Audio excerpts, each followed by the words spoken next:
Paul, apôtre de Jésus-Christ, par la volonté de Dieu, et le frère Timothée, aux saints et fidèles frères en Christ qui sont à Colosse, que la grâce et la paix vous soient données de la part de Dieu notre Père. Nous rendons grâce à Dieu le Père de notre Seigneur Jésus-Christ, et nous ne cessons de prier pour vous, ayant été informés de votre foi en Jésus-Christ et de votre amour pour tous les saints, à cause de l'espérance qui vous est réservée dans les cieux, et que la parole de la vérité, la parole de l'Évangile vous a précédemment fait connaître. Il est au milieu de vous et dans le monde entier. Il porte des fruits et il s'accroît, comme c'est aussi le cas parmi vous, depuis le jour où vous avez entendu et connu la grâce de Dieu, conformément à la vérité, d'après les instructions que vous avez reçues d'Épaphras, notre bien-aimé compagnon de service. Il est pour vous un fidèle ministre de Christ, et il nous a appris de quel amour l'Esprit vous anime.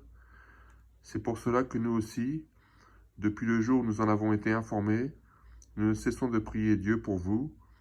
Nous demandons que vous soyez remplis de la connaissance de sa volonté, en toute sagesse et intelligence spirituelle, pour marcher d'une manière digne du Seigneur et lui être entièrement agréable, portant des fruits en toutes sortes de bonnes œuvres et croissant par la connaissance de Dieu, fortifié à tous égards par sa puissance glorieuse, en sorte que vous soyez toujours avec joie persévérant et patient.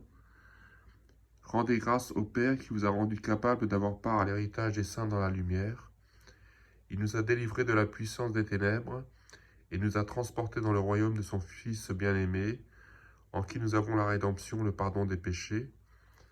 Le Fils est l'image du Dieu invisible, le premier-né de toute la création, car en lui ont été créées toutes les choses qui sont dans les cieux et sur la terre, les visibles et les invisibles, trône, dignité, domination, autorité. Tout a été créé par lui et pour lui. Il est avant toute chose et toute chose subsiste en lui. Il est la tête du corps de l'Église. Il est le commencement, le premier-né d'entre les morts, afin d'être en tout le premier. Car Dieu a voulu faire habiter toute plénitude en lui. Il a voulu pour lui, par lui, tout réconcilier avec lui-même, tant ce qui est sur la terre que ce qui est dans les cieux, en faisant la paix par lui, par le sang de sa croix.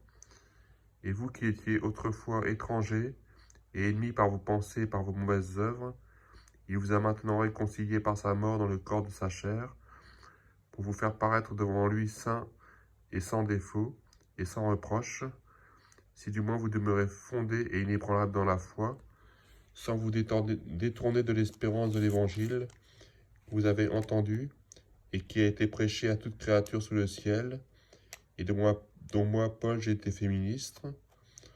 Je me réjouis maintenant dans mes souffrances pour vous,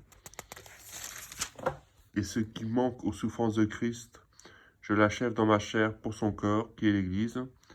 C'est d'elle que j'ai été fait ministre, selon la charge que Dieu m'a donnée auprès de vous, afin que j'annonce pleinement la parole de Dieu, le mystère caché de tout temps et de tous les âges, mais révélé maintenant à ses saints. Dieu a voulu leur faire connaître la glorieuse richesse de ce mystère parmi les païens, savoir Christ en vous, l'espérance de la gloire.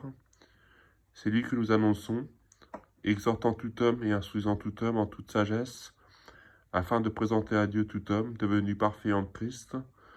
C'est à quoi je travaille en combattant avec la force qui agit puissamment en moi.